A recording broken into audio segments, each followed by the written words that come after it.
a massive Pacific Northwest battle, USC going to South Bend, and so much more. The Sooners might take a bye week, but we don't on the weekend spread. Let's get this thing going.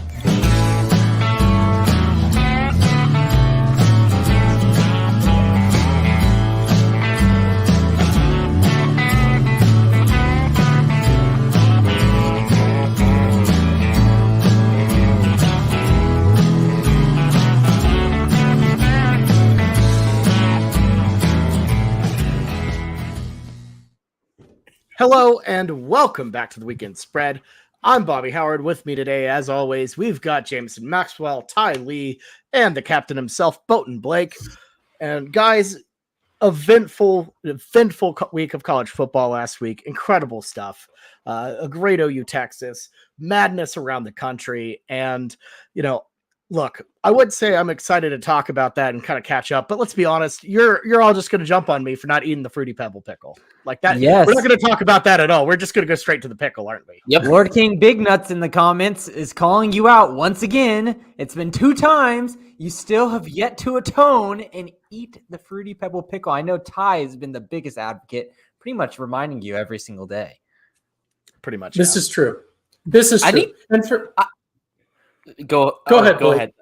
I need to know the timeline. What was the timeline of after OU Texas? I need to know, was there some room in for a Fruity Pebble pickle? Was it actually you were busy doing stuff, or was it exhaustion, the letdown of adrenaline that could not get you to the Fruity Pebble pickle stand? All right, so here's what happened. And I know, shout out to our viewers, everyone listening, probably don't want to hear about the Fruity Pebble yes, pickle. they do want to hear this. They probably do. Probably do, but essentially this is what happens is once you experience an OU Texas like that, where you go through so much adrenaline, you stay in the stadium late to see all the celebration, the hat, all of that.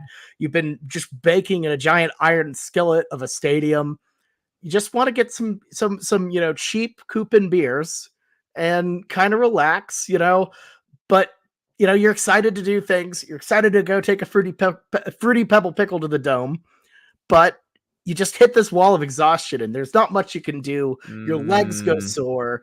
It was tough out there, folks. So did you go to the Fruity Pebble pickle line? No. You didn't even make an effort. So look, it was halfway across the fair. It was packed. I didn't want to trudge through it.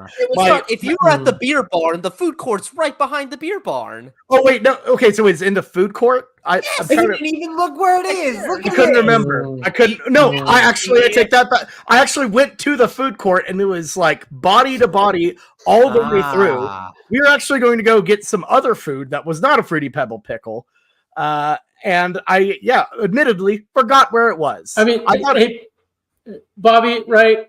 I don't mean to cut you off, but I understand, right? You left the game and you had to make a decision. Do I want to have the pickle or do I want to, bask in the win? Is that correct? I mean, there's part of it that's like, it was primarily. It was premeditated. It was the crime. No. I don't think anything about that game was premeditated. I thought we were losing that game. I thought we were losing that game. I was going to eat the pickle, and you just lost all energy. I just lost all energy, frankly. I apologize for not. Let me tell you something, Bobby. If whenever you're dehydrated, like you said, and you're starting to lose energy in your muscles, you know what you need? Electrolytes. You know how many electrolytes are in a pickle? So much that holds on to all that water in your body. That's why people take pickle shots whenever they're like, getting a little bit dehydrated, they're cramping up. I think this could have helped you. Okay, but what about the sugar content, Jameson? What about the sugar content? Hey, give you a little bit of an energy boost for a little, right? Yeah, very energy boost. It gives you that long-term and short-term energy. I can't see how this. I didn't look. It's not a Fruity Pebble pickle, but I took a bite of a pickle today, and it was not great. Stop.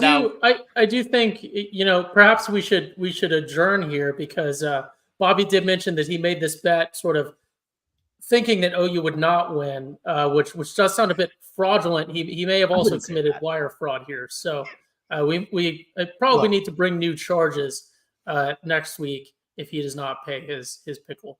Okay, here's what we'll do. Because here's the thing. It would have just been a kind of crappy video released on Twitter. I will make my own. I will make my own Fruity Pebble pickle, take it to the Dome, live on the weekend spread. There it next week. is. You're negotiating I'm not the punishment negotiating that has that's already required. I'm This not is negotiating anything. not doing us a I'm trying to favor. atone for my atonement. Like I'm trying to atone because I My feel only- like I'm going to lose every single bet this week because I did not do the pickle. That's Karma's exactly going to come right. for me. I know it's waiting around know. the corner. Bobby, the one stipulation you have to do, because I know you'll try to get some like little slim some Slim Jim pickle. You got to go to the gas station and get the Big Papa pickle in a bag. It's a one No, use. no. You don't have to buy. No, you don't have to buy a big jar of them. You just have to buy one because it just comes in a sealed bag. That's what they're serving at the fair. It's the Big Papa pickles. It has to be the Big Papa. Some little dill, some little small little. No. I will get a reasonably sized pickle. I will pickle it myself because I imagine they pickled it in the Fruity Pebble something, right? No, they didn't. No. No. It's They just literally wrapped it. It is a Big Papa pickle wrapped in a fruit roll up, and they put some syrup to get it a little bit sticky on it, and then roll it in the Fruity Pebbles. So it's just coated on the outside. It's not horrible. pickled. So you need the Big Papa pickle. That is an essential ingredient. Does it have to be a this. Big Papa? Yes, that's the I whole will point of look. it. I will do my own research and make sure it's the exact right pickle, and then No, this was not I will recreate an it. hors d'oeuvre pickle. Yeah, it had some girth to it, Bobby. It was a girthy pickle. Okay, I will don't wanna find a see no solid slim. pickle. I will find a solid pickle and do it. Okay, I swear but this it's you're using on my honor you're as using a. you're using all these terms. It just needs to be a Big Papa pickle. Okay, well, I don't know. I'm gonna do my own research and make sure it is of Big Papa quality before I get a Big Papa pickle. Anyways, let's talk a little bit about last week's slate a little bit. So OU Texas, crazy win, great stuff. But Blake, did you see anything else from around college football that was exciting? I don't know. I'm down on college football right now. TCU. Oh, I wonder why. TCU sucks, really bad. And I know Chandler Morris went out, and that's part of the problem. But we were down by 17 before he went out. TCU is abysmal. It was the first time in a while I had to turn off a TCU game just because I couldn't stand. The play calling's so horrible. And it's just it's the Bryles Levy. You hire them, you know what you're getting. You're getting this erratic play calling that sometimes can go your way, sometimes can't. And Kendall Bryles is the worst of it. So it's even Levy factor times 10. So yeah, pretty ticked off about that, but I'm riding the Hoover Dam this week. Josh Hoover, our backup quarterback, we all hype for him. Hoover Dam. I love, we only have about 2 insiders that run the message boards, and they clip the one good play Hoover had that entire game is look at this potential on the deep ball. This is better than anything Chandler could throw. I'm you're also missing the part where he fumbled it on the first snap he came in during in the game. There's a lot of flaws there, but sad about that. Picked too much with the heart last week. A&M loss. Jimbo sucks. He's going to get fired soon. Baylor, that was a heart pick. I could not pick the Cactus Gang. They didn't look like they belonged on that field. The only one, and then Kentucky, Notre Dame, you know what happened there. The only one I'm really pissed about, Mizzou. This is the second time this year I've gotten screwed over on the same play. The pick 6 at the end of the game in garbage time to get the cover. It's happening all over the place, and it only seems to be happening to me. Mizzou was easily going to cover that game. They were driving. They didn't even they didn't have to win the game. If they got it to a 4th down, turnover on downs, they just kneel it out. But of course, Dingus, what is his name? Drinkovitz. The quarterback, Brady Cook, Yes. Yeah, Brady Cook just ruins it, just like Texas Tech ruined me earlier in the year. I'm tired of this play. I wish there was a little Vegas insurance right there. Okay, you could take out a $50 insurance policy for the year that those bets will still cash if something like that happens, because it's a freak thing. It never happens, but it seems to only be happening to me. Hey, part of the game. Honestly, it was a pretty fun week, and I know OU's off this weekend, but we have so much good football, so much. It's going to be such a fun weekend. I am really excited. Pac-12. What do y'all think about this? Because I feel like coming into the season, we were kind of scoffing at Pac-12. Pac-12, everyone's saying, "Oh, they're leaving, they're disbanding." But this league is honestly probably the most fun to watch in college football. Is that a bold enough statement to say Pac-12 is the most fun conference right now? I don't think that's anything new right now. I think it's definitely been that way this season. It's been really, really fun to watch.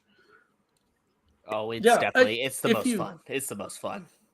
If you listen to our Pac-12 preseason preview, I thought we were all talking about how we thought it was going to be the most fun league. I don't know if you had anyone on the Schooner Pod saying that the Pac-12 was going to be a disappointing brand of football. I thought that was kind of our overarching sort of thing, was RIP Pac-12. It's going to be so entertaining, but I don't know. Big 12 was going to be entertaining too. Revisionist Jameson back at it. The Big Okay, 12 is well, very excuse me. entertaining. We have It would take. I thought about this today. Take OU and Texas out of this league this year. How fun would the Big 12 championship race be right now? Nobody would want it. It's like you have it for a week and then you just go out and lose. It's like it'd be two 8-4 teams there at the end that just somehow waltz their way in there. I'm so excited for next year. Next year, even in the bad years when we all suck here, it would still be a very interesting title race just because everybody seems to give it away on a week-to-week basis. Well, I mean, just think about how crazy the new the new Big 12 would be this year with Coach Prime fighting for it, stuff like that. Be kind of nuts.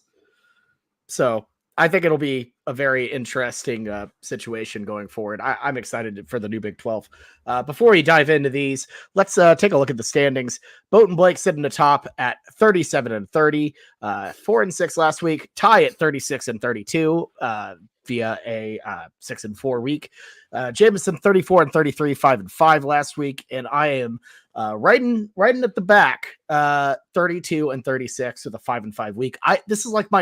I think I've constantly gone 5-5. It has been pretty brutal, but I don't know. I believe you are always teetering on the worst weeks, and you have some lucky breaks at the end of games that gets you to 5-5. So I would thank your lucky stars that you hit 5-5. You're not wrong. You're not wrong. I am constantly teetering on the edge of disaster, much like this podcast where I, for some reason, uploaded week 8's overlays in.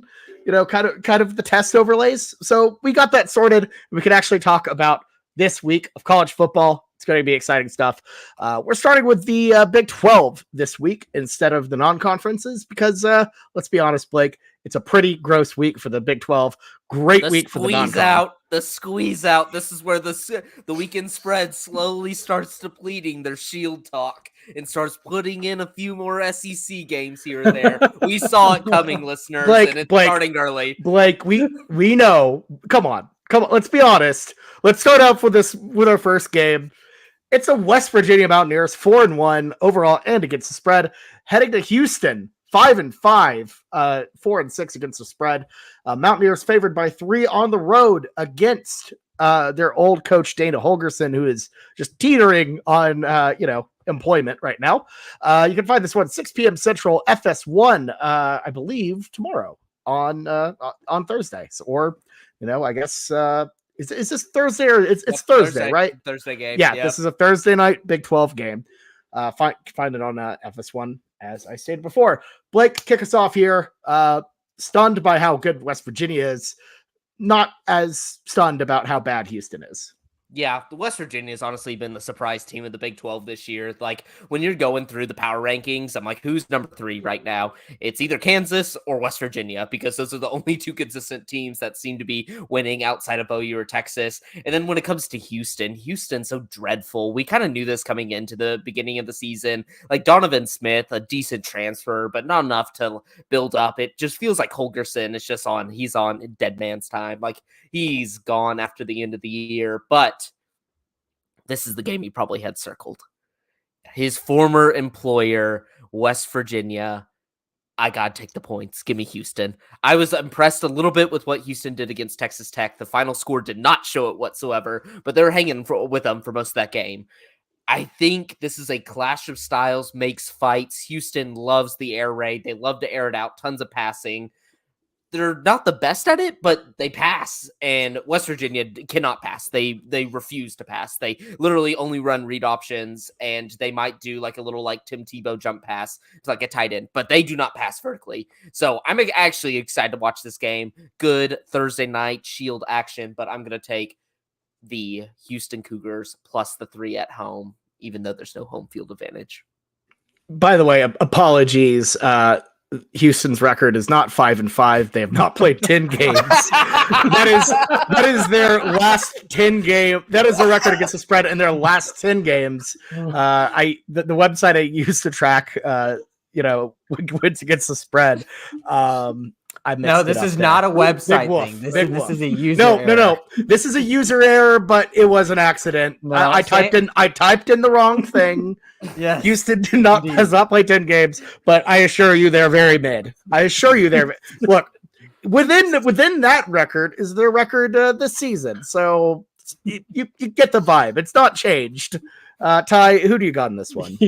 Houston summoned 5 pot of greed games. They've been playing at local high schools their free time. Yeah, that's their 5 losses. Look, I completely forgot where I was going to go with this. I did notice the 5-5 right before Bobby. Look, I like West Virginia. I have gone on an island for West Virginia before this year. West Virginia has constantly been doubted. And I'm just not big on Houston. I have a lot of recurring bits that I drop on Houston.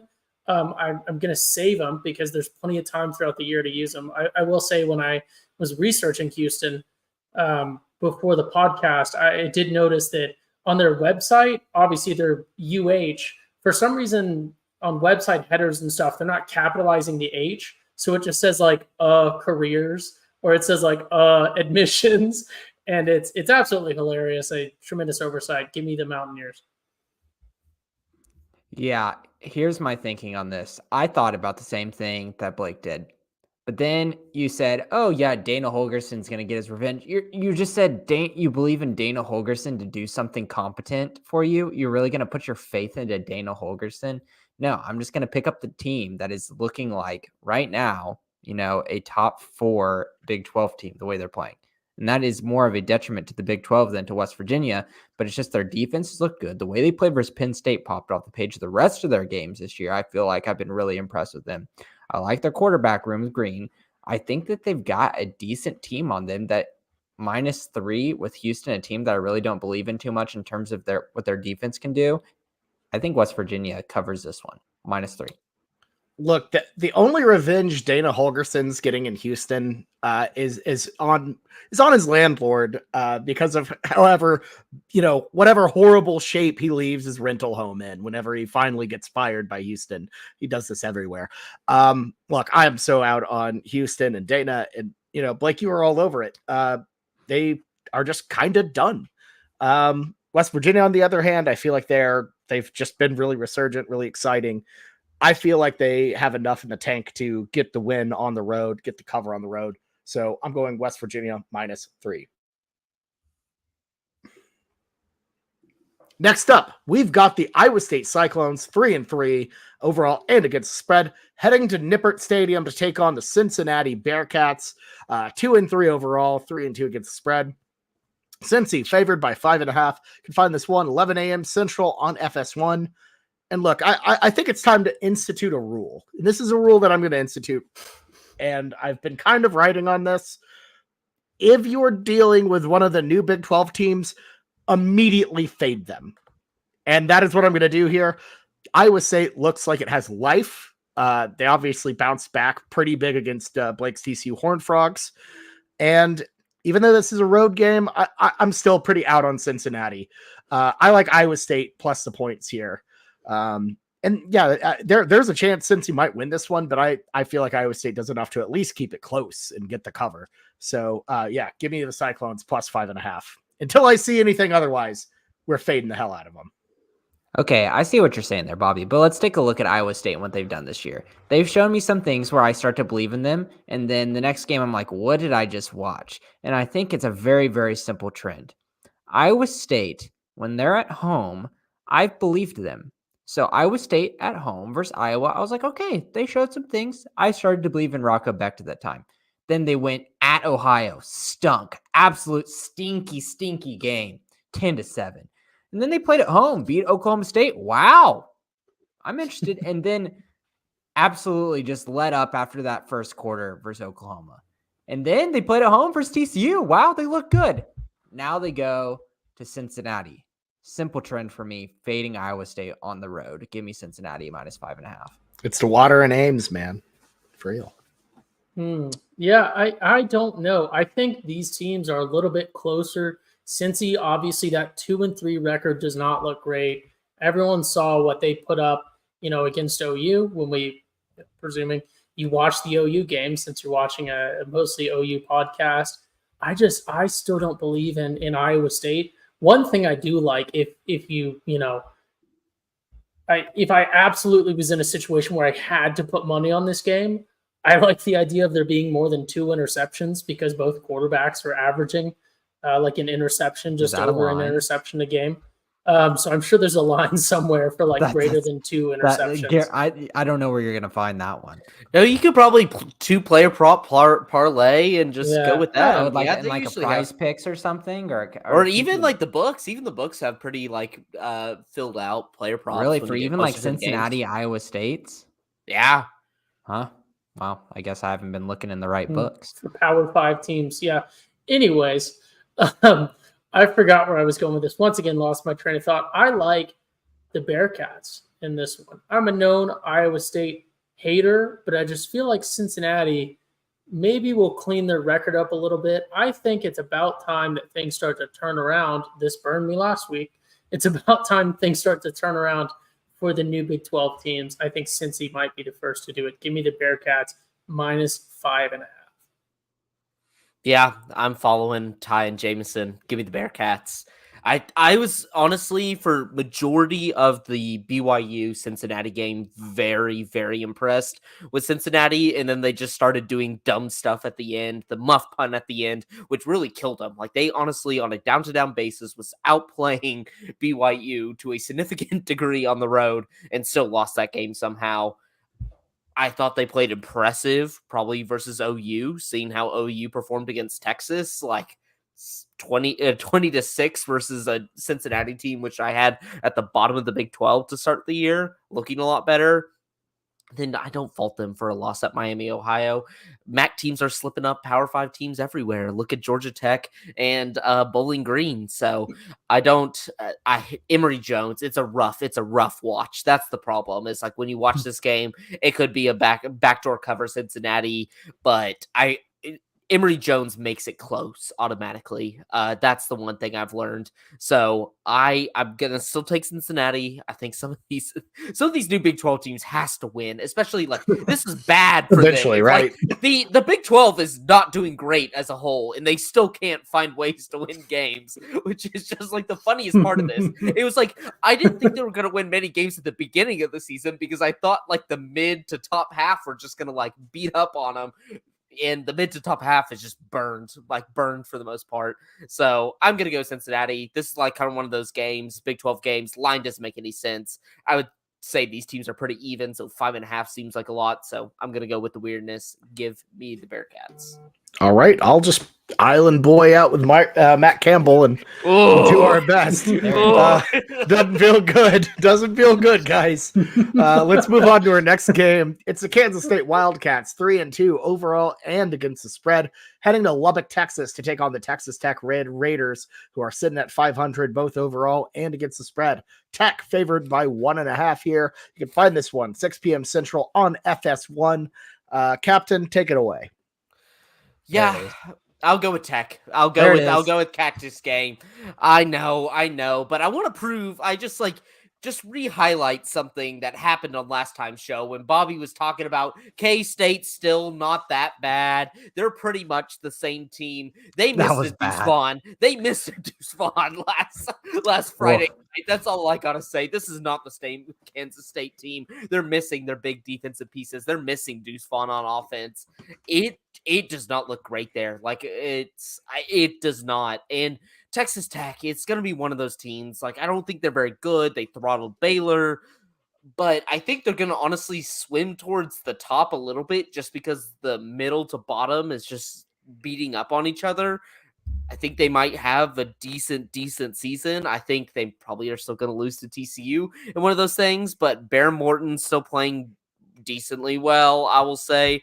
Say so myself. They proved me wrong last week. Going on the road to Baylor, probably got Dave Aranda fired. I'm gonna go Texas Tech. Hurts. This is the new Big 12 is killing me right now because I gotta get rid of my past allegiances just because these games have become so wacko and crazy that I would have said easy before the season. K-State rolls, but now got to abandon that. Got to abandon it. I think Texas Tech wins pretty handily.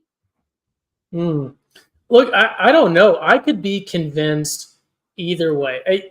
I think what Tech has going for them, what Texas Tech has going for them, is that if you dive into some good old, just look at their previous schedule, like I just spoke about, pretty much I believe in West Virginia as, especially for the Big 12, within the context of the Big 12, West Virginia I think is a pretty decent team this year. And that's all Tech has really only ever lost to decent teams, with Wyoming and then Oregon. And then West Virginia. Ty. Yeah, thank K-State. you. Wyoming, decent team, Jameson. How about that? They very, are very decent. The results are out. Yeah, no, they're a decent team. Yeah, K-State, you guys got me. Just some inexcusable stuff on their record.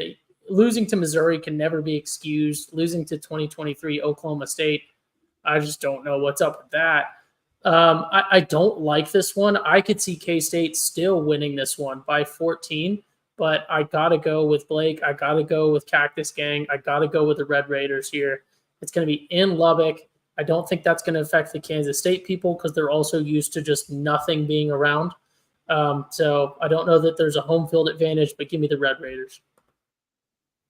Yeah, you can't convince me to pick Kansas State in this one, going on the road as a +1.5 dog after they just lost on the road to Oklahoma State. What's going to be any different about this? They did not do well on the road. They went to Oklahoma State, one of the most anemic teams in college football in the Power 5 right now, and it made them look like a competent football team to where there's going to be people starting to buy back into that program. I understand Oklahoma State is starting to go to a single quarterback, and maybe there's going to be some continuity. I don't care. K-State, what they did last week, gives me nothing to trust them moving forward. I will wait and see it. Give me Texas Tech -1.5 here. I feel very good about this one. Look, guys, it was pretty dire last Friday night watching K-State get absolutely whooped in Stillwater. And you know what? There was a stat that I missed, and I feel stupid. So you know how Kansas State, every time they go into Norman, they just look like a totally different team. They look incredible. They've beaten the Sooners, I believe, more times in Norman than like anybody in the Big 12 era, right?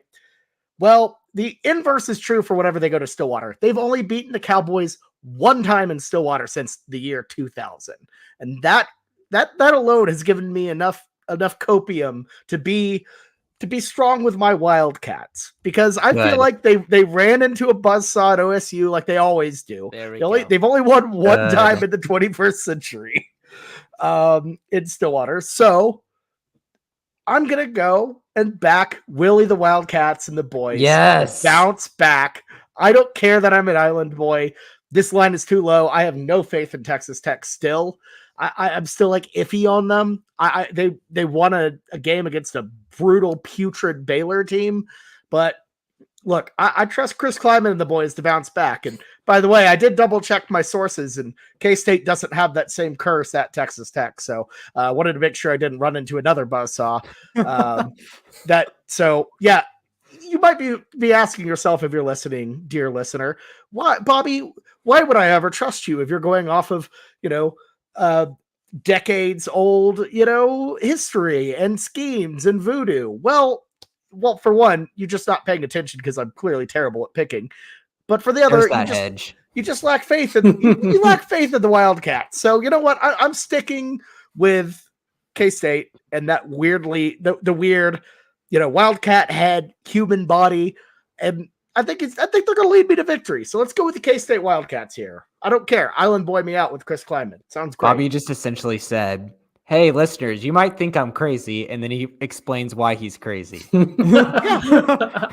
So there was nothing Look, to really convince them elsewise. sometimes it's a leap of faith, man. It's a leap of faith. That's all I'm gonna say with K-State.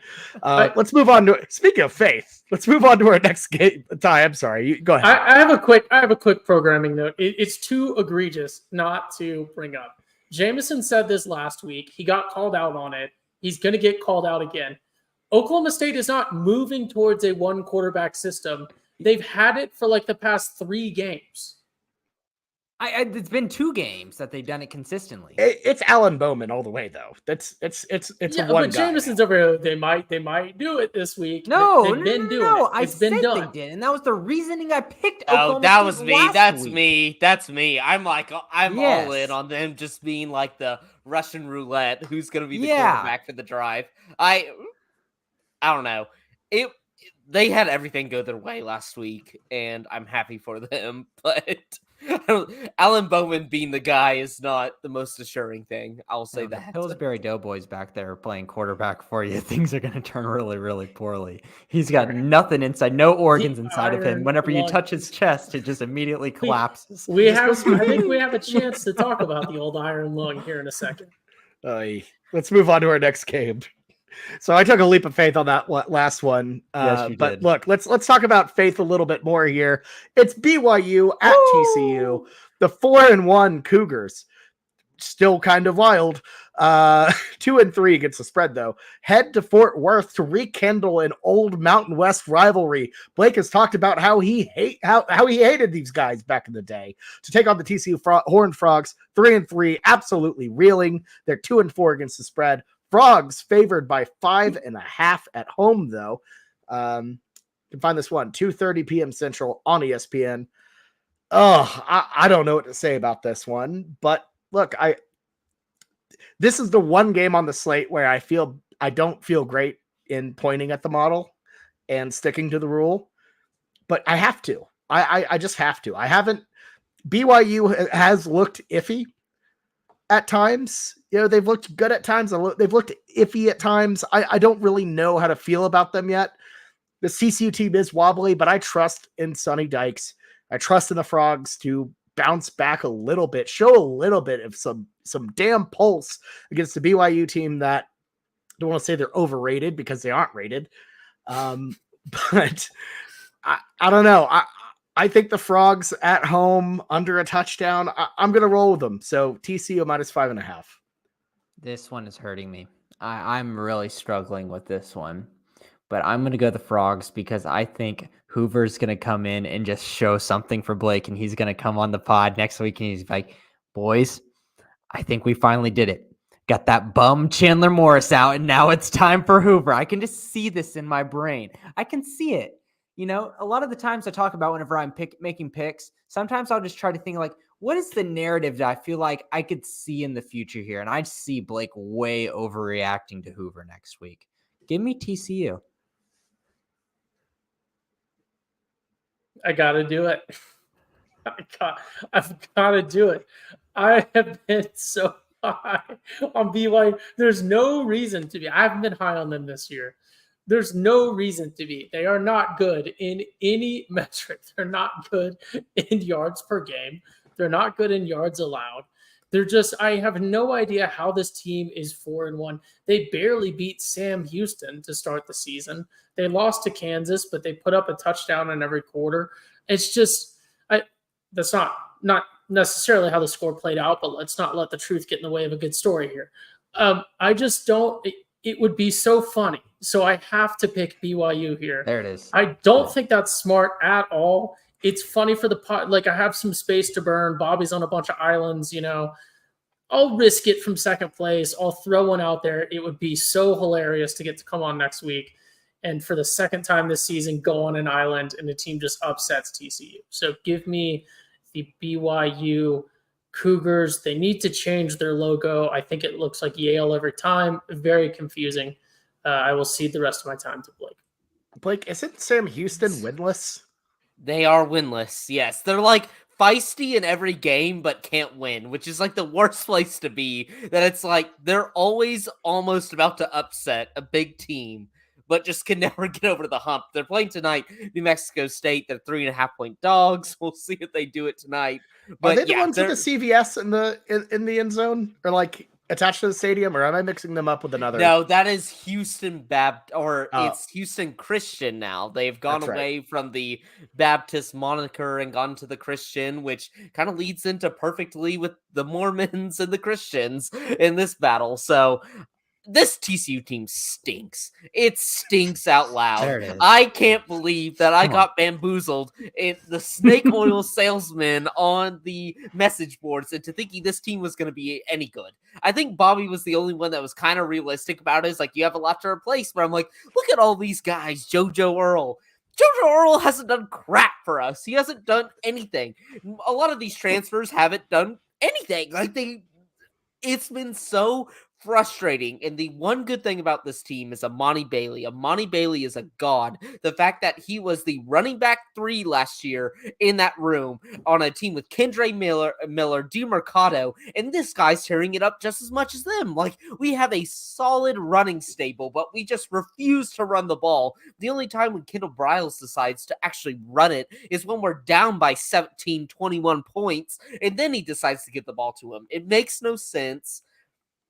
God, like I said last week, I wish we could go to Garrett Riley before the season and be like, hey, man, I know you get a little bit more money at Clemson, but don't jump because Clemson's going to suck and we're really going to suck with Kendall Briles. So we need you. We need your running game. You understand the run and establishing the pass at the same time. What a novel concept, because Kendall Briles doesn't seem to understand it. But with all that I'm going to said, pick the Frogs. Yes, I know it. I know my TCU Horned Frog history. 5-2 in the Mountain West. The TCU Horned Frogs dominate. They dominate BYU. They dominate Utah. We own the state of Utah when it comes to football. Utah fans forget it. BYU fans, I don't really see them talking much crap online. Like, they're Mormon. I guess. But I thought they would at least engage in a little trash talk. They do not at all. They do not have any online presence. Like, I've gotten online presences of teams that aren't even in the Big 12 that I get to see consistently. BYU has none of that, but it's the one constant. TCU owns the state of Utah. If you're a TCU historian, you know that. Give me the Frogs. Give me the Frogs. This is it. Give me the Frogs. Give me the Frogs. And Jameson's probably going to kind of be right. Like, Hoover's going to go out there and have an incredible game. This was Chandler Morris 2 years ago when he came in for the Baylor game. We sucked. See, this is the good part about TCU sucking, though. We always beat our rivals. It makes no sense. We'll beat Texas. We'll beat Baylor. We'll beat Tech. It makes no sense, but we will absolutely suck. I'm hoping it's one of those seasons where I get buy into Hoover. Hoover is not the guy, probably not the guy. We have some good recruits coming through the pipeline that I'm excited about, but that doesn't matter. I think Hoover makes me a believer this week, to believe that he's the future, to then get replaced 2 years from now. But I will take it. I will die. I will die with my Frogs. Give me the Frogs. All right, there we go. Love it. Let's move on to our final Big 12 game of the week. It's the number 23 Kansas Jayhawks, 5-1, 3-3 against the spread, heading to Stillwater to take on the Pokes, facing their second team from the Sunflower State in as many weeks. OSU, 3-2, 2-3 against the spread. KU favored by 3 in this one on the road. You can find this one 2:30 p.m. Central Time on FS1. Blake, kick us off here. Obviously, the status of Jalen Daniels is in question. Jason Bean didn't look pretty dang good last week against UCF. What do you think? Yes, Deion Sanders once said at the beginning of the year, "Do you believe?" That's what he said. I'll say to Jameson, "Do you Bean?" Because Bean absolutely dominated last week. I told you, do not fade the Bean man. I did fade the Bean man. You knew. Yep. That was a dumb decision, especially against the Central Florida team, that brings back John Rice Plumlee. I love bringing up his name because although they are not playing this week, they're going to be playing next week, I think, in those Space U uniforms, which we will zip our lips now, Ty. We will zip our lips because we'll have plenty Space to U's say. on the 11th. Space U's on. They're playing in Norman next week. Oh shoot! No, okay. We'll zip our lips till then. I love OU next week. I don't even need to see the spread. I love OU next week.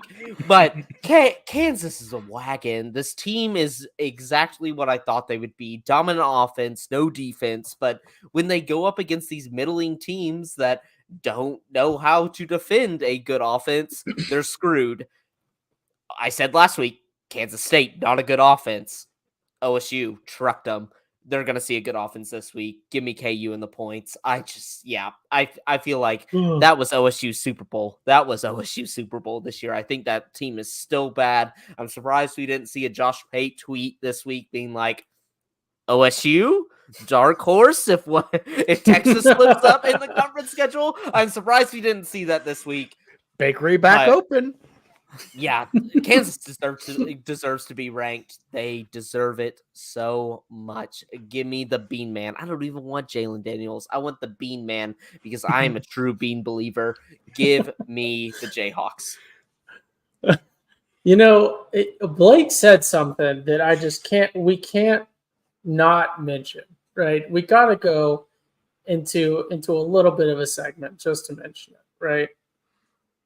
You don't fade the Bean Man. I faded the Bean Man last week. You thought this was about to be a Space U thing. I have a real Space U jersey on currently. Amen, brother. It's, of course, a Navy jersey, or it could be Purdue, or it could be Texas, it could be OU. All of those schools, of course, producing actual astronauts. But even along with Colorado, pretty much every other school. Yeah, like, Colorado produced eight astronauts, I think. Which was a wild most other schools, yes. UCF just produces people who work for the space station but don't go into space. Unsung heroes, guys. Yeah, and you know what? I saw some people roasting them on that as well, because there's just no way that UCF is producing the majority of those either, right? Like, we all know those people are coming from MIT and the Ivies. And the Pac schools, I was trying to do a bit on leading you guys into thinking we were going to discuss that and then talking about fading the Bean Man. Don't fade the Bean Man here. Oklahoma State, Alan Bowman, the Iron Lung, can't even believe that Blake didn't mention him. Wish he was still at Tech. I don't think the eligibility would have worked out had he stayed, but I like Kansas in this one. Kansas is looking very legitimate within the Big 12 this year. Like Blake said, deservingly ranked. I would like to see this Kansas team face off against like Wyoming, but give me the Jayhawks in this one to roll into Stillwater and get a nice little cover. I think winning by 3 is a very reasonable, very good line. Obviously, anything can happen in this one, but give me the Jayhawks. Yeah, it's going to be Jason Bean as the quarterback. We don't even need to talk about Jalen Daniels. It seems like this back issue is something that's going to be kind of bothering him for a while now. So, do we believe in the Bean Man? And here's the thing. You do not. He is your friend, your personal friend. He is my friend. He retweeted us, Jameson. I know. Here's the thing. You switched up. I'm sorry. I did. I really did. And I feel horrible about that because, you're supposed to pick with your heart. You really are. It's more fun when you pick with your heart. But you stabbed him in the heart. I did. You have no heart. I know. I don't. That is just choosing games now. What is the heart but a very large bean? You guys are exactly okay. You guys are exactly right, except for Bobby. But oddly shaped, but one might be able to see it as a bean if you squint, or are visually impaired. Beans. It's 2 beans together. Okay. Yeah, it's one like how some beans can like split them in the middle. One bean was you, Jameson, and now all we have is a broken heart. You know what? I'm just gonna atone. I'm just gonna take this and say, you know what? I should have never done what I did. I was wrong. I am so sorry for what I did. Especially you, Jason Bean. If you're listening to this right now, I am so sorry. I believe in you, and I absolutely believe in you to go out and stomp Oklahoma State. Please forgive me, and I hope that this apology finds you well. Now, okay. I want to use Jameson's reversal on himself. I do not want him on my ship right now. We are the Ty and I, true Bean believers over here. I don't want Jameson anywhere near us. I want him off. Off. Yeah, sure, you're asking Bean for acceptance, but have you asked us? Yes, you aren't a true Bean believer. Bean, you do not Bean. Ty was also not a Bean leaver. Blake and I were both Bean leavers. I faded the last. Yeah, people forget Ty faded them last week. Clear, I have the sheet it right now. I faded them, and we can find the tapes from earlier in the season. I thought Jaden Daniel was playing when I faded them. Oh yeah, that's right, you did. And I told y'all for explicitly no there was reason. I think no I did a shot segment about how he actually makes them worse. I don't know, Jameson. The Council of Bean Men will consider your application, and we'll get back to you. Am I just not gonna be allowed to pick this game? Well, no, I don't know. We'll just. I mean, you could pick, but we're not sure if we want to accept you back into our ranks. So we'll get back to you in a bit. We'll get back to you. Bump my line to Tree Fitty. Okay. But Jameson has a special Tree Fitty line on the bean. That sounds like a death trap waiting to happen. Yes, yes, I'll allow this to happen. I will allow it to happen. You can join the ranks of the Bean Men if that happens. Oh, we're going to keep the spread. Now. We're keeping your actual weekend spread line at 3. But if they cover 3.5, then you could actually be a Bean Man again. Oh man, I need you, Okay. Jason. Look, all this to say, yeah, I'm on Jason. That's what you deserve to call him. Jason. You are like, no, Jameson is not on Bean level yet. He should be calling him Jason. Jason.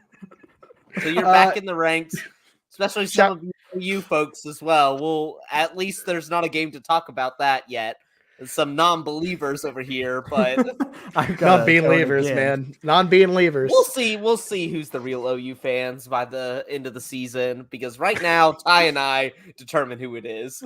Okay, well, I couldn't give OU the kiss of death. Look, I couldn't give OU the kiss of death. I couldn't do it to him. You couldn't do it, but then you didn't eat the pickle at the end. So you've done everything. Yeah, look, I will atone by eating the pickle. I will atone by eating the pickle. I promise. It will happen. I sent this in our group text, but I legitimately was waiting in that long 7-minute post-type video from Oklahoma when they're doing sound bits of all the people, doubting OU. I legitimately was waiting the whole time to hear Bobby's voice. I was like, come on. Maybe this might be a slight chance, but come on. I'm not gonna lie, I was hearing it too and kind of dreading it after a couple of them. I'm like, oh God. I kind of want to edit it now and just add in a little Bobby soundbite. I'll take a pickle to the dome. Look, anyways, I'm gonna go ahead and make this pick. It's Kansas. I feel like OSU obviously played a great game last Friday, but I think a lot of that was due to the incompetence of Kansas State overall. Sometimes you see a team on those like weird like weeknight games and they're just unstoppable. I don't believe Alan Bowman was even hit once on a pass rush last week. That is bizarre. He is bizarre, super weird. I'm discounting that Kansas game or that Kansas State game entirely for OSU. I think KU is a very solid team. They're disciplined. They know how to go into environments like this, and I think they go in and get a really good performance and get a win against an OSU team that I think Vegas thinks is actually good because they see the logo, but it just frankly isn't. So yeah, give me the Jayhawks on this one. I'm a true Bean leaver. Sweep for the Bean Man. Sweep for the Bean Man. All right, let's move into non-conference play. Finally, some ranked matchups. It is the 18th ranked UCLA Bruins, 4-1, 3-2 against the spread, traveling to Corvallis, Oregon to take on the Oregon State Beavers, ranked 15th. And Blake, it's October, so it's spooky season and it's time for the spooky Beavs. I have no idea if they're wearing spooky Beav uniforms, but it's October, so we're going to, reflect that in our iconography here. UCLA 4-1 against the spread, 4-1 overall, 3-2 against the spread. Oregon State 5-1 overall, 4-2 against the spread. Oregon State a 4-point favorite here at home, 7 p.m. Central. You can find this one on Fox. Look, here's the thing.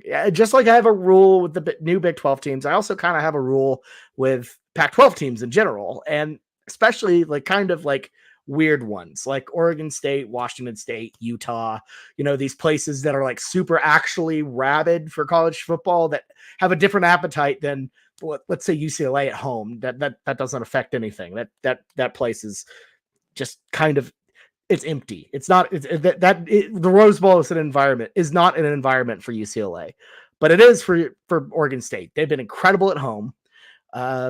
Absolute wagon, I believe. I think, anyways, against the spread, especially at home.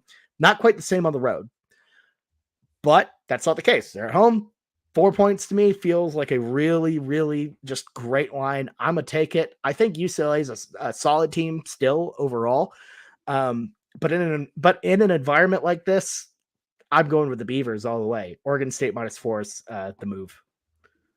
Yeah, I figure Spooky Beef is really, really hard to fade. But the thing is, this UCLA team, I feel like hasn't tapped into their full potential this season. Starting a true freshman quarterback with so much talent, and Dante Moore has had its hiccups at the beginning of the season. He really hasn't found his stride. But UCLA, I feel like, has really compensated very well in terms of the way they played defense as of recently. Like holding Cam Ward versus Washington State to like 17 points, only 2 interceptions. I mean, getting him to throw 2 interceptions, I thought was really impressive. So I think that's going to really like lend a lot to them, shutting down a Oregon State offense with DJ Uiagalelei, who's really had a history of being prone to interceptions. I think UCLA can keep this close. Give me a UCLA cover, but not the win.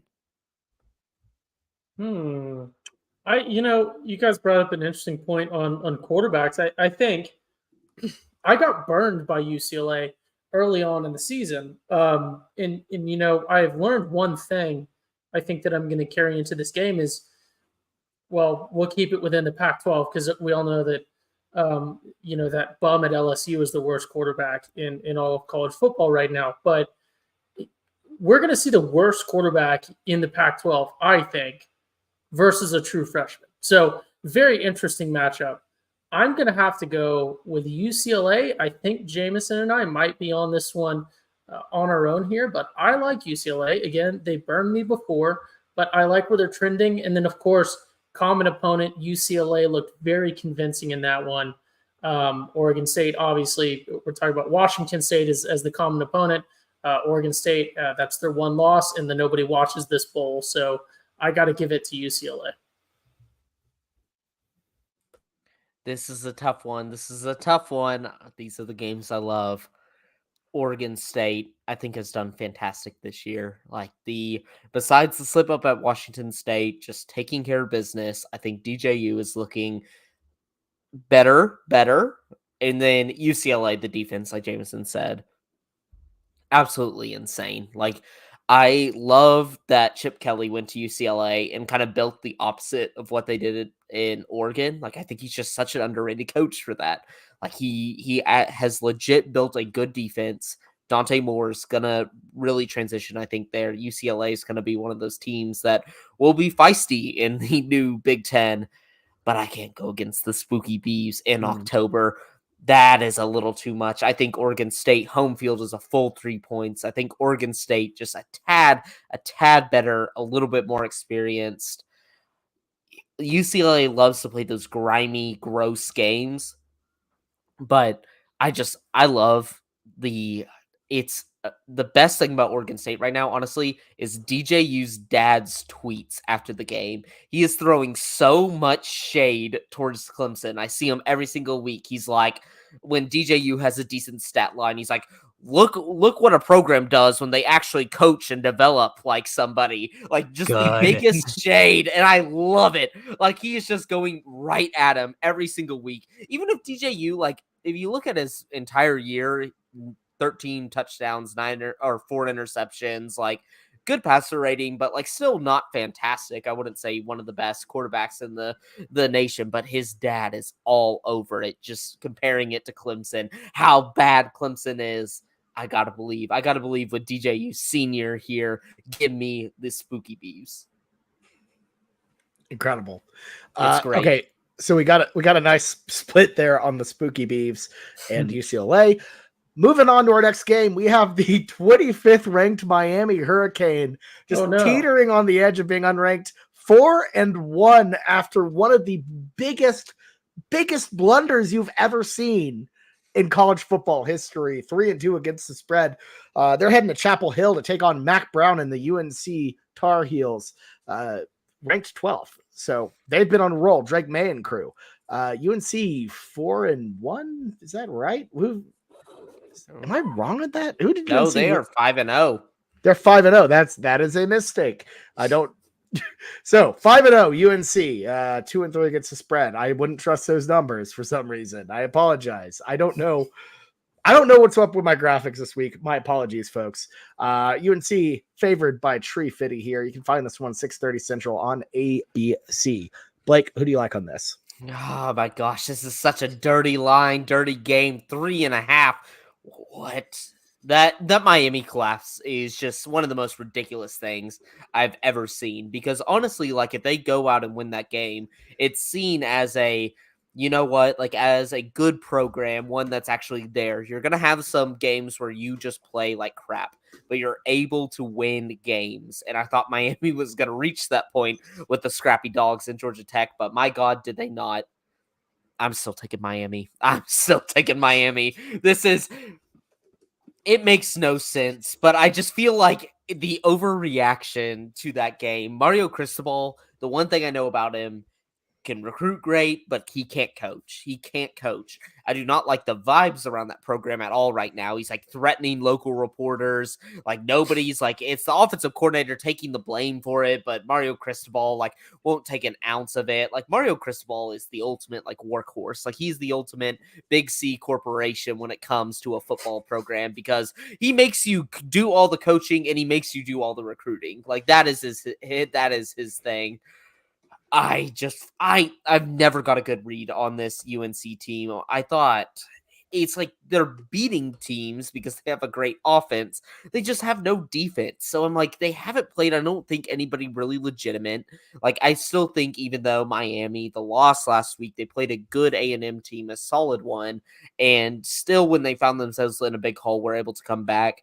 I just feel like UNC's defense ensures them to play these really close nail-biter games against teams that are of similar caliber. So I'm going to take the points here. This is dirty. This makes me feel so dirty inside, but I'm gonna stick with the Hurricanes. I still don't know how they're ranked. I still don't know that.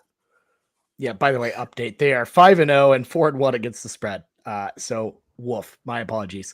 Ty, I'm so sorry to cut you off there. I just had to update the people. Oh, no. I don't think this one's dirty at all. In fact, had I paid more attention to the spreadsheet in my pregame prep, I wouldn't have picked this one as my wild card. I love. Oh no! I guess we're gonna have to go back to good old Boko. Maybe foreshadowing. They play ULM. Look, I don't feel bad about it like Blake does. Blake and I might be completely off here. I like Miami in this one. And he mentioned a really important thing. Obviously silliness, absolute utter stupidity, but had that, final backdoor in the Miami game gone differently, I think we'd have a very different discussion around this Miami team. Part of that, of course, would be brand name and brand recognition, but we were kind of robbed of a game, I think, that is not getting the appropriate hype. I think this will be a pretty good, pretty competitive game. I don't know. I've been some days for the past couple of years, I've been very pro UNC. Some days I've been just not feeling it. This game is just one of those. I'm not necessarily that big of a Miami believer. I would love for them to be back to being, at least a constant top 15 competitor. But yeah, they lost to the Scrappy Dogs. I can't hold that against them. That's what they're known for. The Scrappy Dogs, a little Scrappy Dog, a little junkyard dog luck to win that one last week. I love Miami in this one, especially because they are the Dogs. And I think that we're getting great value in this one in terms of a pick just because of that loss last week. I think had they won last week, they'd be coming into this one probably a 6-point favorites. Part of that would be brand name, but give me Miami. That's quite the take. I'm picking UNC. Dude, Miami, yes, the ending of it was bad, but the beginning of the game, it was 3-0 at halftime. They scored 3 points. And just the ability for a team to go 3-0 in the first half, I don't think you can keep up with a team like UNC. Tyler Van Dyke did not look good with his eye test in that game. And I understand, like Blake said, you can have hiccups. You can have deficiencies throughout the year. I shouldn't, like look at just one game and call it like it is. I should look at the whole season. Yes, they played well versus Texas A&M. I just really, this UNC team at home puts up points. They get momentum. Drake May is a really, really talented quarterback, and I think that they could just run away with it. I think there's going to be a lot of points in this game, and I think UNC wins by a touchdown. Yeah, no, Jameson, I'm right there with you. I'm on the Tar Heels here, and I think ultimately a lot of people are focusing on the blunder, but they're forgetting the fact that Miami was in a dogfight with Scrappy Dogs. Not a very good Scrappy Dogs team, as I believe Blake said last week when we were talking about my trying to discount Louisville a little bit. Yeah, but also UNC has been in some dogfights. They had to go to overtime against an App State team that is not very good this year. That's Yosef, man. That's Yosef. You can never That's trust Scrappy Yosef. Dogs. That's literally what. No, that's they're what different. Georgia That's Tech. different. No, it isn't. It really isn't. They lost at home last night to a really, really not a very good Coastal Carolina team. I'm not having it that UNC's just been blowing out everybody. Obviously I'm with Blake here, but you don't have to massage the numbers very much to make Drake May look not good. He's got 8 touchdowns and 4 interceptions on the season. Is that right? Yeah. Yes. Yep. Jeez. Jeez. Cool.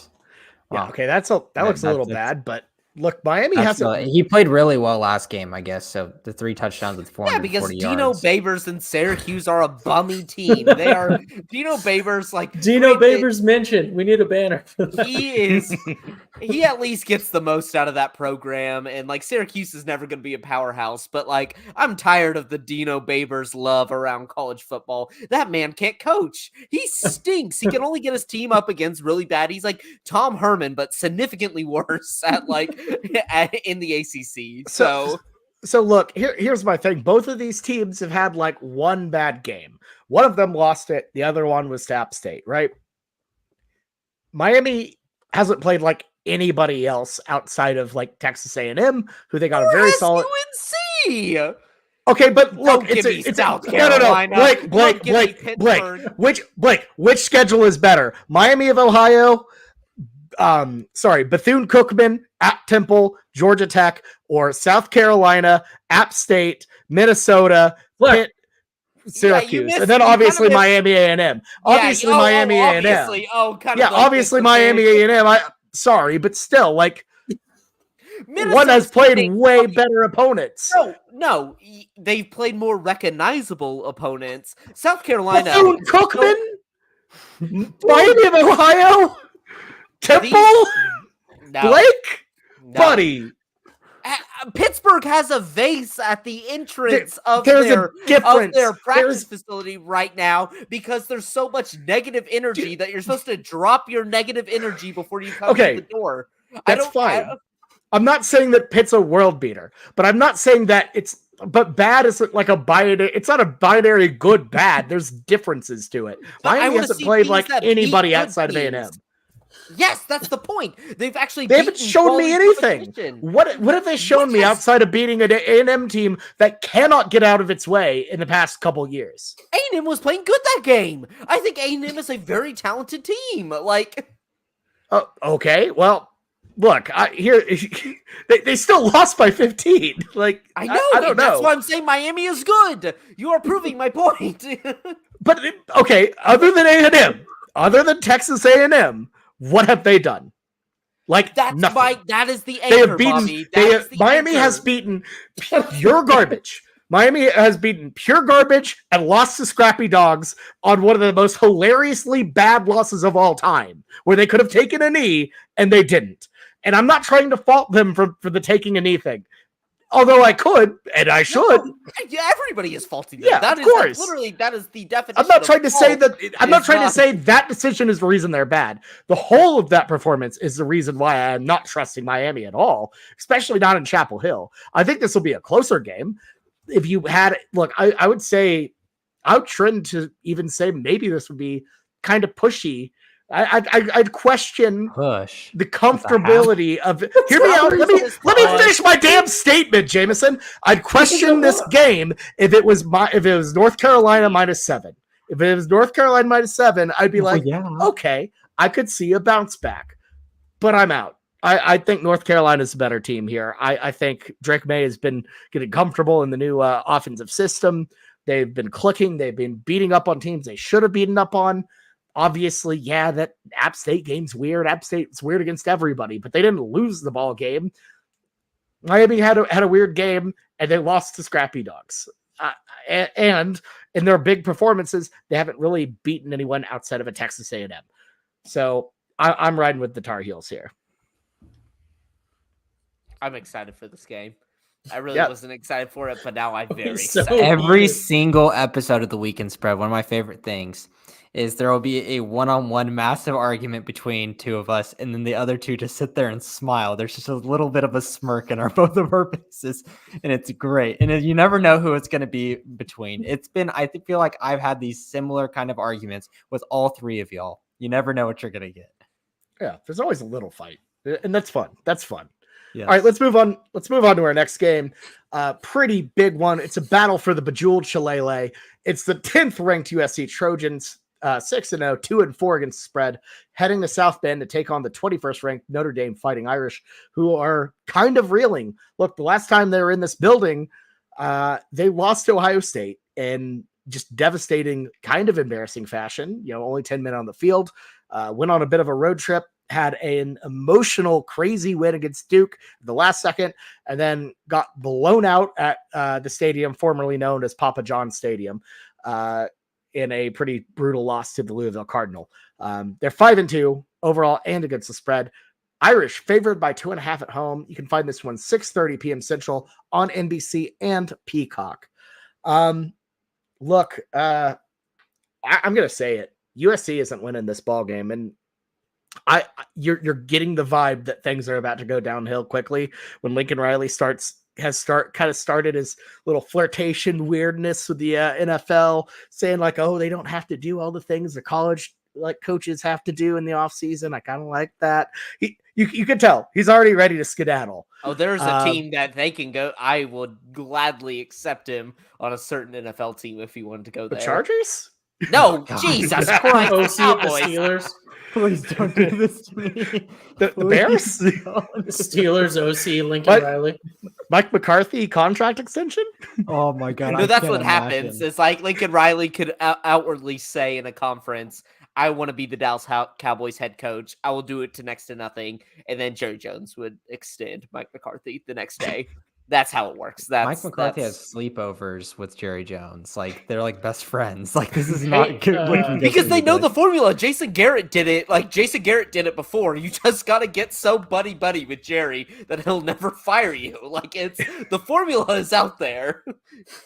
Okay, well, it's fitting that we talk about one completely overrated football brand while we talk about two currently very overrated football brands. Stop it, Tampa Bay Buccaneers fan.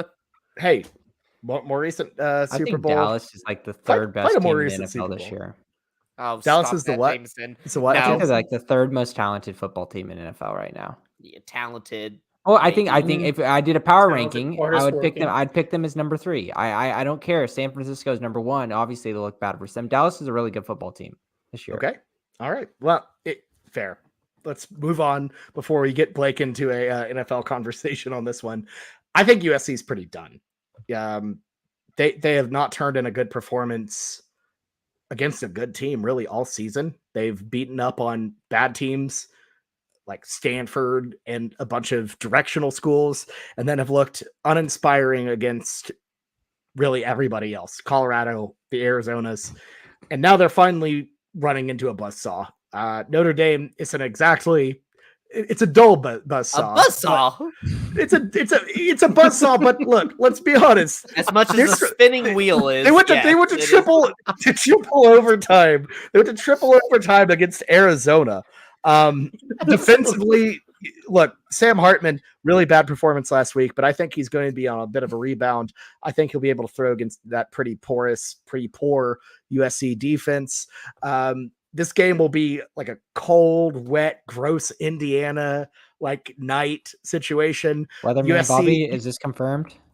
What it is, it's well. Here's how confirmed it is, Jameson. USC defensive. I believe everyone in USC is currently practicing where they have an assistant coach spray them with water as they're trying to catch the ball, so they can get adjusted to the slippery balls. And they put out this clip and watch them proceed to drop every single ball. Like that's the funniest part about it. They're preparing for this. It's like you prepare for the crowd noise and they're just slinging the ball like 10 yards over the guy's head. Like it is. That was this USC clip. It's like they're literally they're trying to field punts with the water and they muff every single one. I'm watching. This is hilarious. It's like a very small stream of water too. It's like not. It's not like. It's a mist from 5 yards away with a weed, like one of those like the weed sprayer things. Like it's bad. Quite less like the least amount of water that could possibly get on. And you. it's completely throwing them off. Oh my god! Look, you guys gotta watch this if you haven't already. It's so good, Jameson. If you want to, you can share your screen. But it's really good. Yeah, no USC though. I feel like this is going to be not a good season. They're dealing with a way tougher schedule. If they survive this, they still have to deal with Utah, Oregon.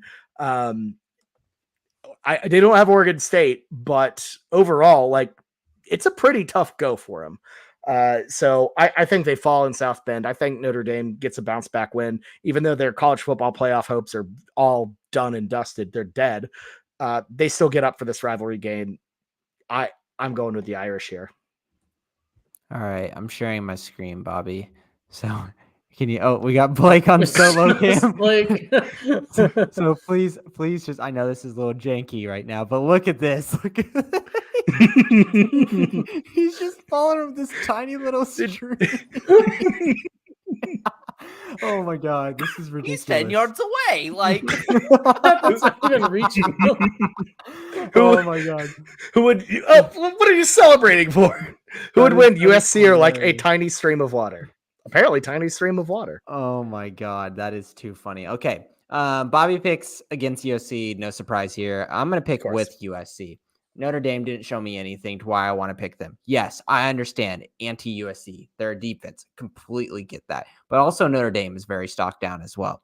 In terms of the locker room, these past 2 weeks, past 3 weeks, been just a lot for them to go through. Birds with teeth absolutely handed them, a F on their report card. It was not good. It was not good at all. I was not ready to see birds with teeth do that. Give me USC to put up just enough points to win this football game. And it's going to be ugly, as is with many of Alex Grinch defensive games. But they're going to be able to score enough points because Caleb Williams shows up in big-time games, and he's just that dude. So give me USC. It's going to be 48 to, 48-42 USC. Here's the thing. This is true. This is a true game time decision. I have no idea who I am going to pick. I came into this thinking that I was going to pick Notre Dame, but then Bobby picking them and then his reasoning makes me think that I'm completely off because that was broadly my reasoning. But then Bobby mentioned something that's really funky that I just have to call out. And it's Bobby said that USC's schedule is built on beating directional schools. First off, USC is in fact a directional school. They're just the king of directional schools. And they have not played a single directional school at all. So I'm not really sure. Maybe in the spring game, I guess. But maybe not literally, but like San Jose State. Bobby evaluating schedules tonight, 0 for 2. Anyway, it's just there's no reason to dog on Bobby here, though. Yes, sir. This Notre Dame team is both the type of team that Lincoln Riley and Alex Grinch teams are built to lose to, but then also the type of team that Alex Grinch and Lincoln Riley teams are built to beat. I just don't know. I like all the reasoning about how USC is not very legitimate, and I think we might have a completely different idea of this team when it comes to the end of the season after they've run through this schedule, and they maybe even have 4 losses potentially. Notre Dame, again, Louisville makes it hard for me because, again, schedule analysis here. But I thought they looked pretty decent against Ohio State. Ohio State, obviously not as much of a world beater as they've been in the past couple of years, but that's still a very, very legitimate game that Notre Dame should have won if they could have just got out of their own way. So I really don't. I really, really, really like Notre Dame to win. I also really like USC to be able to put up points. I just feel like Notre Dame has lost to and played a lot of teams that have very legitimate defenses that are skewing our perspective. I hate this. I see USC has been bad against the spread, but that's because they've had some crazy lines and then they disappoint. Can I pick against the number 10 team as a dog when they're playing a team in the 20s? All right, literal game time. I have no idea what I'm going to pick. Give me USC. There it is. I hate that. I hate that so much. Should not have done that one. Picking USC last minute clearly happens often. I will not be picking LSU here. Let me get this straight, Carrie. I will not be picking the University of Louisiana State. Go ahead, Blake. You got it. Put them on an island. Put them on an island. This game is the easiest one to read out. Now, no. Bobby, bring it on. Notre Dame is undefeated on islands on the podcast this year. Fruity Pebble Pickle karma is going to hit Bobby hard this week. He's taken way too many islands. He should have just weaved in with the pack and just stayed the course. Don't get too weird. But he's decided to put himself definitively. I've only actively picked one island, Blake. Nah, but you're not choosing. Like, I'm already looking at the Kansas first 3 State, games Iowa we chose State, different. And Like, I I'm the picked one one leading. favorite. I picked one favorite in that. Yeah. So you have 3 islands. Yeah, that was my entire. But thing, I started with Notre Dame, So and I started with Iowa State. Mhm. So really, the only I'm saying you're on 3 islands, boy, because you didn't eat a pickle because you could have easily gotten it right after your beers, and so that is the crux of it. But like, you weren't there at the fair. I've been to the fair before. I went the next day. Not that day. It's a different pickle day. stand was very accessible. Anyway, it's entirely different day. Such a completely different atmosphere. Entirely different atmosphere.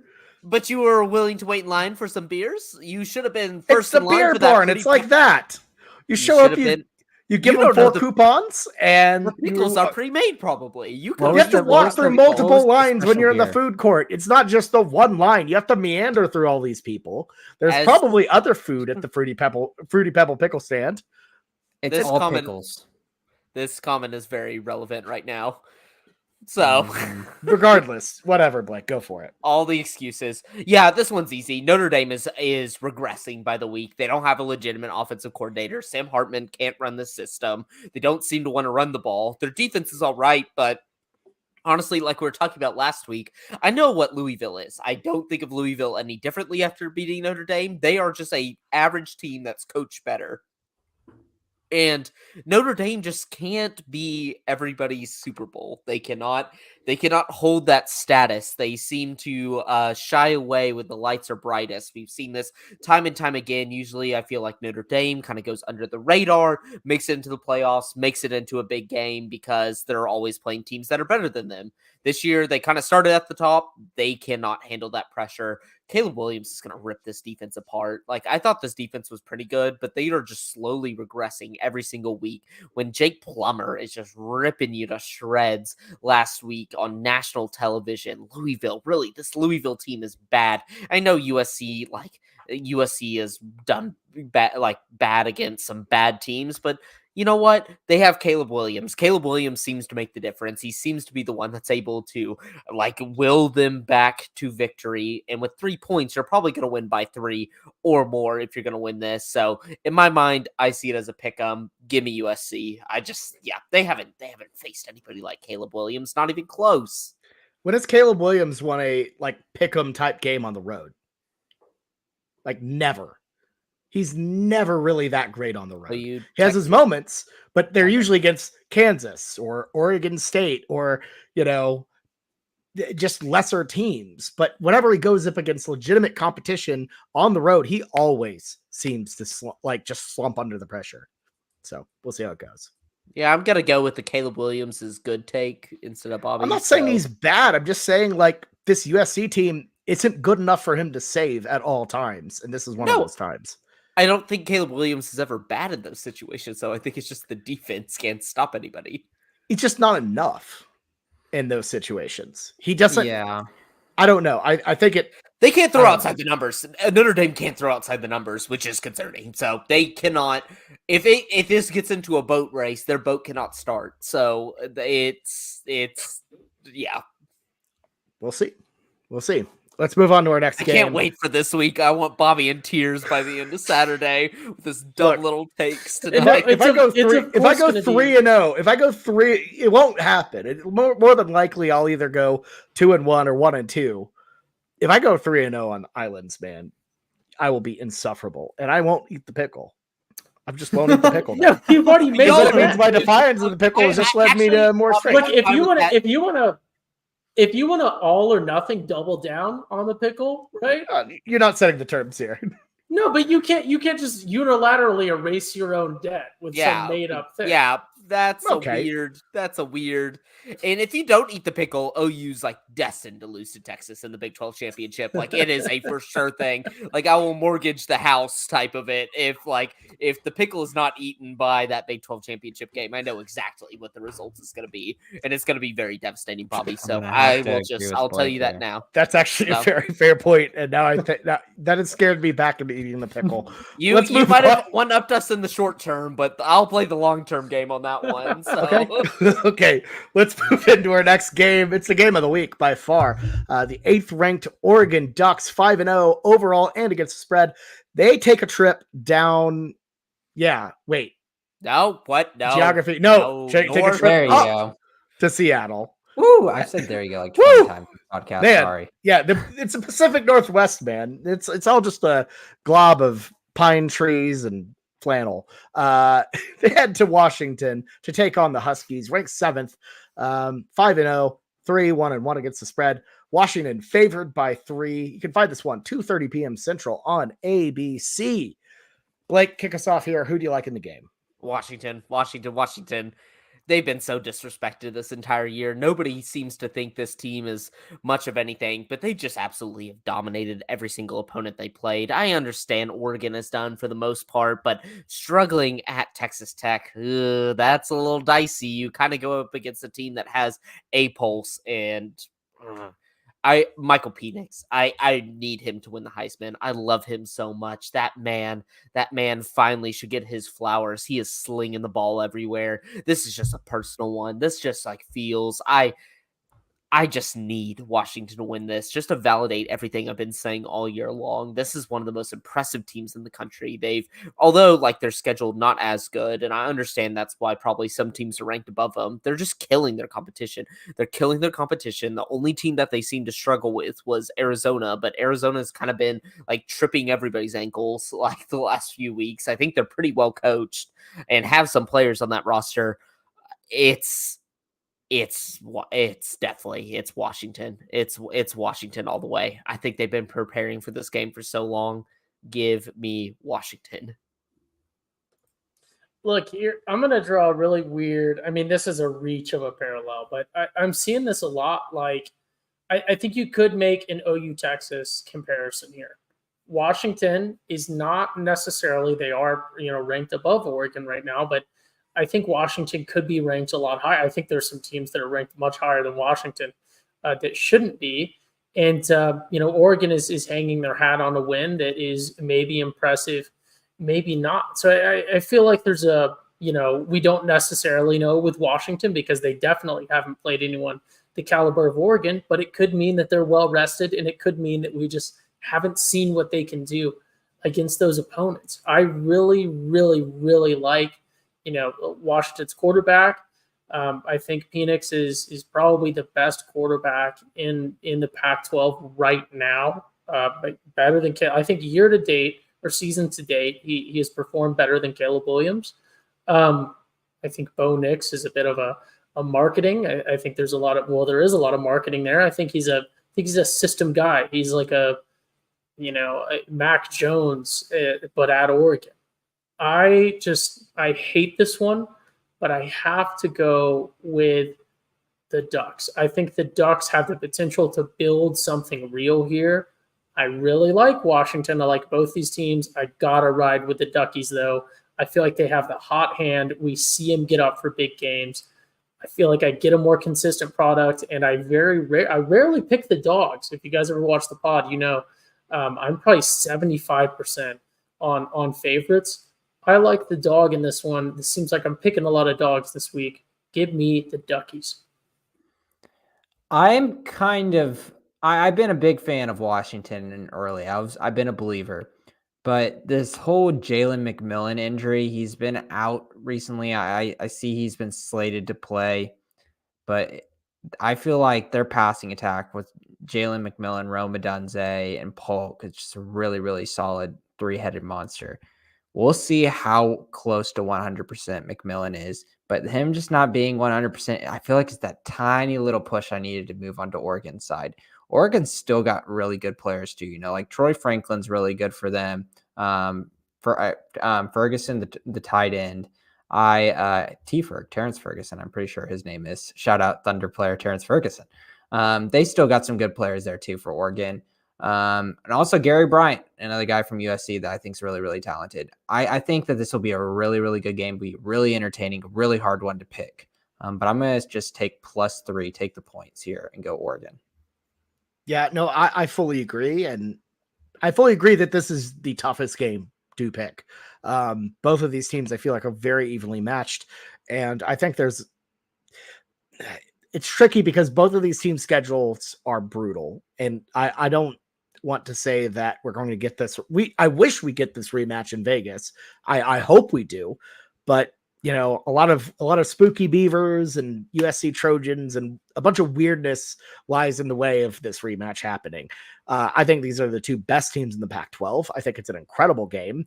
And if this game were at Autzen, I think I'd be picking Oregon. But overall, Michael Penix and that Washington offense has been purely electric. Husky Stadium does not get enough credit for how good of a home environment that is. It can be very loud, very intimidating. Would have helped a little bit more if it was a night game, but to me, I feel like Oregon's defense, while it is good, I think it would have been. I don't think it holds up as strong on the road. I think it'll be solid, but I think it'll just be too much. I think Washington's offense is just going to be ultimately too much. I think Bo Nix on the road kind of scares me a little bit here. I think he's going to make mistakes. So mistakes that Michael Penix won't make. So yeah, give me the Washington Huskies -3 here. But I could totally see a world where Oregon doesn't shock the world. It's 8-7, but gets a really big decisive win on the road. All I know, this is going to be a really, really, really fun game, to say the least. Mm-hmm. Yeah, it's so good, so good. I kind of wish that it was, not 2:30 and it was a night game. Oh, absolutely. This what's going to be so sad about the Pac-12 is I think there's so many quality teams, but they're all going to beat up on each other, and they're not guaranteed a playoff spot just yet. I think SEC, Big Ten, and probably even Big 12 right now is guaranteed one, because I think it's going to be OU Texas in the end, and the winner of that one's going to get to go. If OU and Texas went out, they're winners going. They won't make it over an undefeated Oregon/Washington, though. Yeah, but I don't think any of those teams are going to be undefeated. The Pac-12 is too quality. They're just backloaded. They're backloaded to trick you. But here's the thing: is if Texas, I don't want to get it. We're falling into the mouse's trap here, quite literally, of talking about the playoff halfway through the season, thinking about hypotheticals. But, I don't see how you leave out a one-loss Texas that avenged its loss and then also has a win on the road to Alabama. I don't know. I think that team gets in, but surely not. Like some other team would get bounced. I think you would put in an undefeated Oregon or Washington. But anyways, this all is going to get solved with the 12 team anyways. I think this is going to be a great game.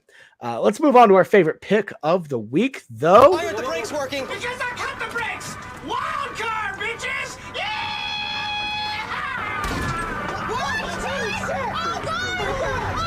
Brakes, guys, I can't stop this fast. Okay, so look, I've not been great on wild cards this year. And there have only been a couple things. There have been a couple things to hold on to that have given me joy, have given me success. One of those was Boca the Bobcat, and as you know, can't pick them. You pick them once, you use that, you move on. And I have indeed moved on. I also think they're on bye. Boca's playing. Boco's playing. Okay, well, no, I'm not touching him still. I can't be fooled. Minus on that 16 one. is the spread for them. No. Minus 16. No. So other than Boca, what I have also found success with is fading the hell out of Purdue. First time out, it was with Wisconsin. Smooth sailing, great stuff. Second time, got a little bit nervous there with Iowa. No Cade McNamara. I found out after the pick. Ended up being fine. Even, without McNamara, Iowa still enough to beat Purdue. Purdue has not been very good. And this week, they're hosting the Ohio State Buckeyes at Ross-Ade Stadium. And in previous years, I'd be all in on Purdue Pete at home. Gross line, gross game. Ohio State looked a little shaky last week, but Ohio State does what they always do in these gross games. And even if there is a situation where Purdue kind of keeps us close in the first half, the Buckeyes are going to find a way to turn it on, score a bunch of points in a flurry, and get the cover. Just like they did against Maryland last week, just like they have done countless times. They are a very, very hard team to fade with big lines. And look, it's been successful. I'm going to stay on that train, stay on that wagon, and go with the Ohio State Buckeyes minus 19.5 at Purdue as my wild card pick of the week. Yep, I was going to pick that one. Straight up. Aha! Straight up. And my reasoning was, how do you let Iowa score 21 points on you? That's what it is. Exactly. What are you guys doing? Ohio a State's McNamara-less Iowa team. What are we doing? Ohio State's going to put up well over double that. And so that would cover the 19.5 quite easily, in my opinion, with Ohio State's defense. So it doesn't make any sense. I feel like that's a good pick. So I have to shift. Thank God. You don't have to. No. Whenever you go to restaurants and you're with other people, we could all go chalk on the wild card. It's more so not in big groups, but say like small groups, or like, whenever you go with your significant other, if they're going to order something and it's the same thing you want, I am of the person that I do not want to get the same thing with something in my group. I would rather get something different. No, just get what you want. Yeah. Super villain behavior. No. You can find something else that you will enjoy, and it'll be good. That means you have no taste. If you want a little taste of what they are, I'm sure they will be close enough to you where you can have a taste and actually get to experience that as well. I'm not gonna lie, Jameson. I'm not gonna reach over the table to take a bite of the homie's food. Yeah, give me that. Give me some of that. I'm gonna house Dylan's burger.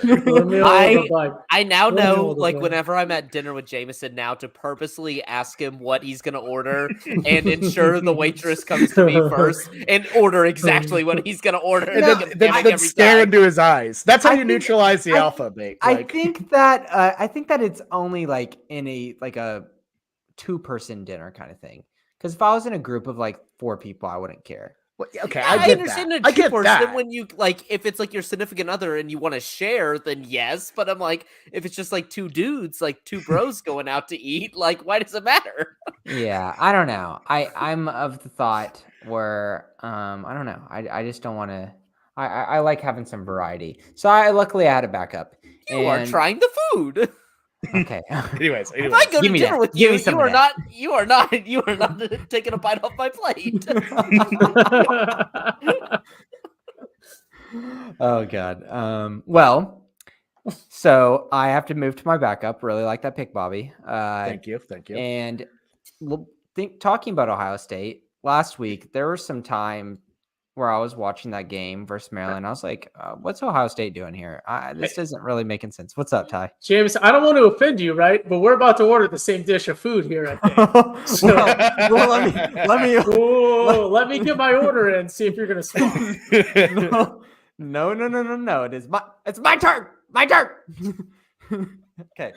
All right. My turn. Okay. Maryland at home -14 versus absolute dog doo-doo Illinois. Illinois looked like absolute poo-poo this year. Like Nebraska 20-7, and that's not even saying much. Nebraska handled that from the beginning. Talk about Purdue, Pete, Bobby. Can just take a guess of what Purdue Illinois that score was? Just take a guess for me. It was a blowout. Purdue beat them. What it was like? What's that like? 38 like 13, something like that. Yes, you're very close. It's a very weird score. Maybe possible score got me 44-19. Like 44-19. Jeez. Yes. What I'm trying to get at is this Illinois team is horrible, and Maryland has continued to show things for me. Like their offense this year and their team overall has really impressed me. At home, 2 touchdowns. I think they covered that very easily versus Illinois. You know what? Waiter, I'll have what he's having. No, come on, make it fun. I am also. It's my backup game, right? Bobby picked mine. We made all of us pick my. Wait, I did? No way. No, this is a whole bit about Miami, UNC being my wild card. I'm not going to change. I am not obligated to change. I'm not going to change just because Jameson wanted to fall back into my idea. He saw what I was ordering and decided, we discussed the menus beforehand. Speaking of food, I love Old Bay seasoning. And I had a whole bit on that. So it is kind of funny that this went food-wise. Jameson's going to get annoyed. I have no shame. He's annoyed because he knows that I'm abysmal at wild cards. And now this is almost guaranteed to be a loss. I have to get off. Please, I have to get off of my normal Pac-12 teams. We picked them too much. Give me the Maryland Terrapins minus 14 against Illinois. I picked this on my own. I will not change. Give me the Terps. They have the better Tagovailoa on their team. I almost said the better Tua, but then I remember that that's his first name. Tua's balling out this year, dude. You still could have done the Old Bay bit, but it's. I mentioned it. Fine. You did mention it. It's fine. Shout out to Old Bay seasoning. Great stuff. No free ads for Old Bay seasoning. There's a lot of Old Bay Blake, stuff pick the out same here one as Bobby. I can imagine. Yeah. And I had some Old Bay wings last week. Very, very tasty. I'm only like 40 minutes away from University Park. I could drive up and go watch this game this weekend. Actually, no, I work on Saturday. Never mind. But carry on. All right. You get there? I guess me. This one was an easy one. It designated rivalry week. You already know what it is. It's for the Fremont Cannon. Give me the UNLV Rebs. Yeah. We're building something in the desert. 9.5 versus Nevada. This is one of the easiest ones on the board. It's like, y'all should start looking at the board a little bit more before. You could probably take some of my picks, some of my locks. UNLV's going to smoke them. Doug Brumfield hasn't been playing much this season. Went out against that in the Vanderbilt game, but Jaden Malavia, oh baby, he's pumping teams. Brought him back against Vanderbilt, UTEP, easy win. Hawaii, which I think is a better team than this Nevada team, a way easy win. I think actually Hawaii has a system of offense that can actually run against teams. Nevada stinks. They have the longest losing streak in the country right now. They cannot win games. They cannot keep games close. This team sucks. I'm going to take the UNLV Rebs -9. Reno is not a home field advantage right now. This is just a steal. This is a steal. The Rebs run Nevada. Give me UNLV.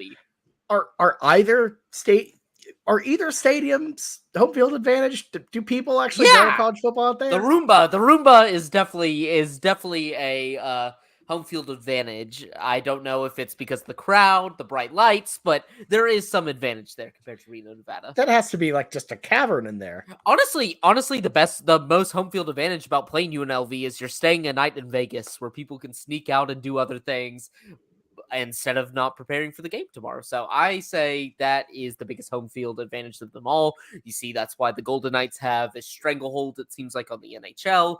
That's why you see the Raiders, although really bad, can have decent performances like last night against the Packers. Give them that day in Vegas. They will go out. They will be tired. They will not be prepared for the next day. Fair enough. Fair enough. The bright lights of Sin City call to us all. But all right, guys, that is our slate. Great week of picks as always. Delightful banter. Once again, go. We're not even surprised at this point that we go to an hour 40, but I guess this is the way. So This is the way. anyways. All right. Well, thank you all so much for listening to the weekend spread. Once again, we would appreciate it if this is your first time listening, make sure to give us a like on YouTube, rate us 5 stars on your favorite podcasting platform, and give us a keep following with the Schooner Pod. We're going to keep pumping out good content. We're only like halfway through the football season, which makes me a little bit sad, but we're going to keep the good times rolling. So good stuff. All right, for me, Jameson, Ty, and Boaton Blake, this has been the weekend spread. We'll see you next time. Have a good one, and good luck out there, everyone.